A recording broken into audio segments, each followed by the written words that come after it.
എന്താ ഈ മുടി ചീവാറില്ലേ, ചീപ്പ് ആവശ്യമില്ലേ ഉപയോഗിക്കാറില്ല? കൈ ഉപയോഗിച്ചിട്ടുള്ളത് കൈ കൊണ്ട് ജീവാറേ ഉള്ളൂ. അല്ല അതെന്താ ഒരു കാലത്ത് ഉപയോഗിച്ചിട്ടില്ലേ? അതോ കുട്ടിയായിരുന്നപ്പോ സ്കൂളിൽ പഠിക്കുമ്പോ? ഞാൻ ഉപയോഗിക്കാറില്ല.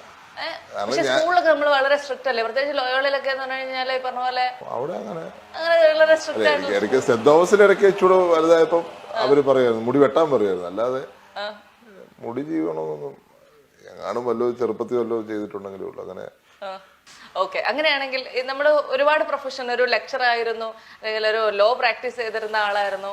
ഈ രണ്ട് പ്രൊഫഷനും ഇപ്പോൾ നിലനിൽക്കുന്ന രാഷ്ട്രീയവും എല്ലാം തമ്മിൽ ചില ബന്ധങ്ങളൊക്കെ ഉണ്ടല്ലോ.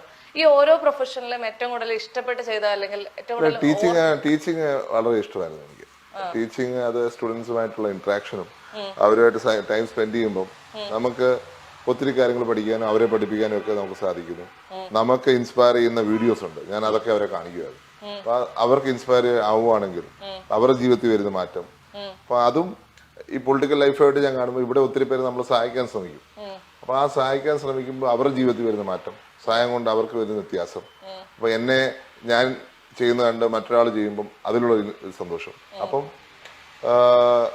ടീച്ചിങ് ഇതുമായിട്ട് നല്ല ഇതുണ്ട്.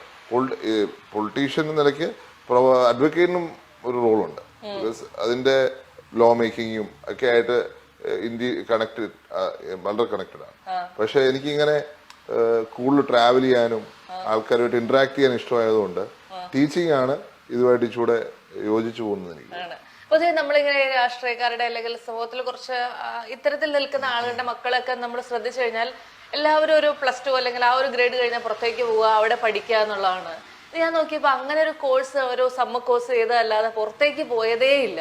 അങ്ങനെ ഒരു ആഗ്രഹം മകനുണ്ടായില്ലേ? അല്ല, ഞാൻ ആഗ്രഹം ഉണ്ടായെന്ന് പറഞ്ഞാലും എനിക്ക് തോന്നുന്നു അതിന്റെ അപ്പുറം എന്നെ സംബന്ധിച്ച് എപ്പോഴും ഇവിടെ തന്നെ ഇൻട്രസ്റ്റ്. എന്റെ രാജ്യം വിട്ട് എനിക്ക് പോകാൻ ബുദ്ധിമുട്ടാണ്. ഇപ്പൊ ഞാൻ പഠിക്കാൻ പോയാൽ തന്നെ ഞാൻ ഇവിടെ തന്നെ വരുള്ളൂ. ബിക്കോസ് എന്റെ സംസ്കാരവും എന്റെ രാജ്യവും എന്റെ ഒരു ജീവിത രീതിയൊക്കെ ഈ രാജ്യമായിട്ട് കണക്റ്റഡ് ആണ്. ഈ രാജ്യത്ത് എവിടെ വേണമെങ്കിലും ഐ എം ഹാപ്പി. ബിക്കോസ് നമുക്കൊരു കൾച്ചറുണ്ട്. ആ കൾച്ചർ മാറിപ്പോവാൻ ഞാൻ ആഗ്രഹിക്കുന്നില്ല.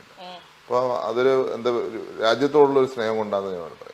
രക്തത്തിലൊരു ഇന്ത്യൻ രാഷ്ട്രീയക്കാരൻ കിടക്കുന്നുണ്ടല്ലേ? അത് ഇന്ത്യയുടെ ഏതൊരു വ്യക്തിയുടെയും DNA അതുണ്ട്. ഞാനൊരു ദിവസം ഞാനിങ്ങനെ ഡൽഹിയിലൊരു സ്ഥലത്ത് നടക്കുമായിരുന്നു. അപ്പൊ ഞാനൊരു കുട്ടിയെ കണ്ട്, ആ കുട്ടിക്ക് അവന് പാവപ്പെട്ടൊരു കുട്ടിയാണ്. കുട്ടിക്ക് ഒരു ചായ ഞാൻ മേടിച്ചു കൊടുത്തു. അവൻ ആദ്യം എന്നോട് പറഞ്ഞത് ദൈവം നിങ്ങളെ അനുഗ്രഹിക്കട്ടെ എന്നുള്ളതാണ്. സോ ബേസിക്കലി അങ്ങനെ ഒരു കൾച്ചറാണ് ഇന്ത്യയിലുള്ളത്. പക്ഷെ അതിനകത്ത് ആരുമായിട്ട് വേറെ വ്യത്യാസം നമ്മുടെ സംസ്കാരം കാണിക്കാറില്ല. അതുകൊണ്ട് ഈ സംസ്കാരത്തിനോട് എനിക്ക് വളരെയധികം താല്പര്യമുണ്ട്.